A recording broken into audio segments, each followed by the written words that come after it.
Ngayon ay nawawalan na ng gana o tiwala ang ilan sa mga kababayan natin sa mga Tulfo na nakikita na nila ang galawan ng mga ito sa gobyerno na nagpapakita ng dahilan na mas kinakampihan ng mga ito ang mga politikong kaalyado ng administrasyon. Sa halip ipagtanggol ang taong bayan laban sa mga politikong nagnakaw sa kaban ng bayan, pero isa sila sa nasasangkot sa anomaliyang ito na napaghahalata ang galawan ng mga ito dahil sa katahimikan pagdating sa issue ng corruption at investigasyon.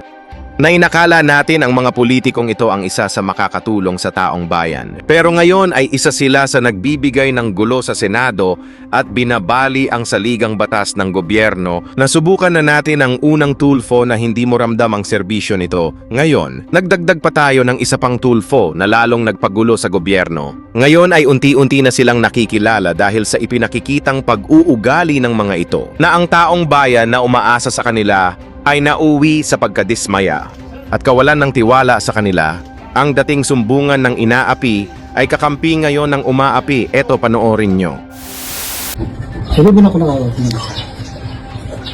Ito ay binigay sa akin ni Senador Rafi Tulfo ng gawad katapatan ng kanyang programang 92.31 sa radyo. Plus ito, bilang patunay sa inyo, baka sabihin naman ng mga baser dyan, gawa-gawa ko lang ito, no? Ito, picture namin. Ayan na. At pirma.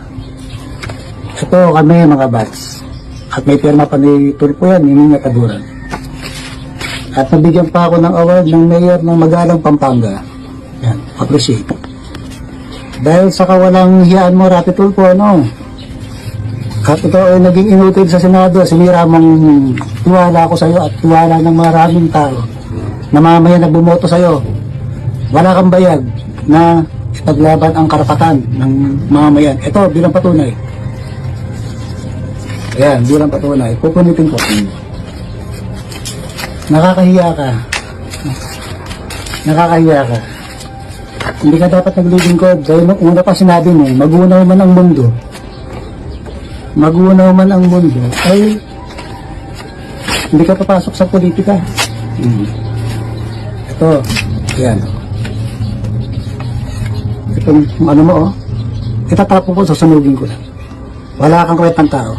Sayang, lahing Hapon ka pa naman. Sinasabi mo, ngayon, takot ka ba? Ayan. Wala ka ng bayad, yung bayad mo napunta na sa mukha mo.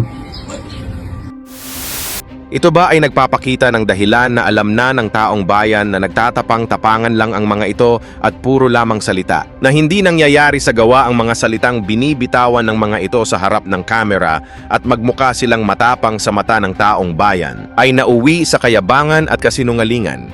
Napilit nilang ipinakikita na sila ang tama at ang mga lumalaban sa tama, yun ang kanilang sinisira. Nakikita nyo naman at nararamdaman ang kinikilos ng mga ito. Na makikita nyo naman kung sila ay para sa taong bayan o sa mga politikong nagnakaw sa kaban ng bayan. Kung si Rafi Tulfo ang nasabihang walang bayag, na hindi rin maikakaila na si Erwin Tulfo rin ay masasabihan din ng ganito ng isang ex-marine na matapos niyang magbitaw na maanghang na salita hamon sa mga 18 Marines na hindi naman niya hinarap at sinabihan pa niyang mga kargador ay nauwi sa pagpasok niya sa elevator na umalis ang senador na investigador. Eto, panoorin nyo. Nandun po sa social media. Pero nandun po siya sa tabi na parang nakita ko po live kanina.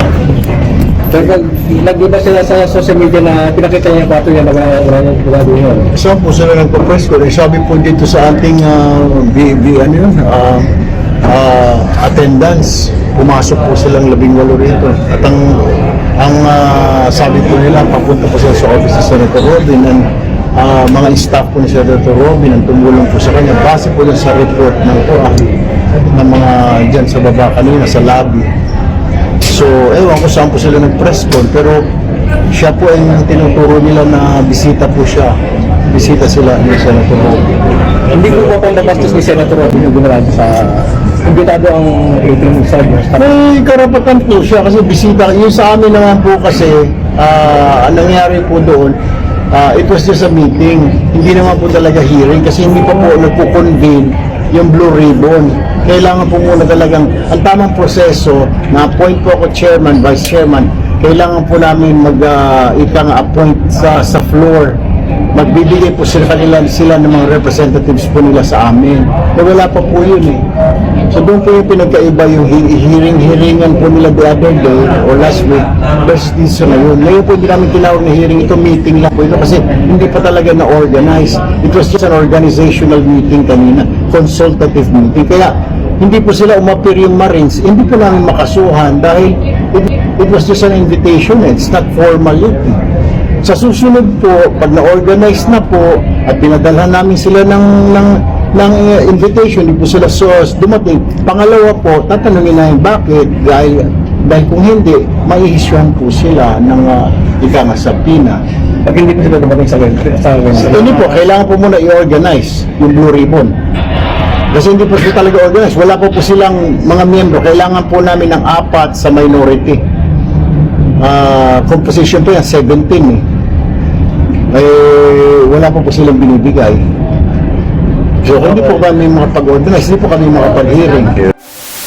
Brave 18 doon sa naging pahayag ni Senator Erwin Tulfo. Sir, sinabi po ni Senator Erwin Tulfo kanina na hindi to kayo mga ex-marines, kayo daw po yung mga kargador. Ano pong masasabi niyo doon? Kaya niyo po ma'am kung ano pong sabihin niya sa amin. Basta importante po, nagserbisyo po kami sa ating bayan. Offensive ba yung para sabihin kayong kargador doon sa naging serbisyo niyo doon sa pagiging sundalo? No problem po ma'am, kahit ano sabi ko nga ma'am, kahit ano pong sabihin nila sa amin, okay lang po sa amin. Ang importante, nagserbisyo kami kay Saldi ko. May mensahe ka ba kay Senator Erwin, sir? Salute sa'yo, sir. Bakit salute, sir? Sa ganyang ginagawa mo. Kasi Kasi wala eh. Nung dati kang broadcaster, magaling kang tumira, pero ngayon, wala kang bayad, sir. wala siyang bayad. Maraming salamat, sir. Ayan mga kapartners, narinig nyo yung naging reaksyon ng isa sa mga Brave 18 ng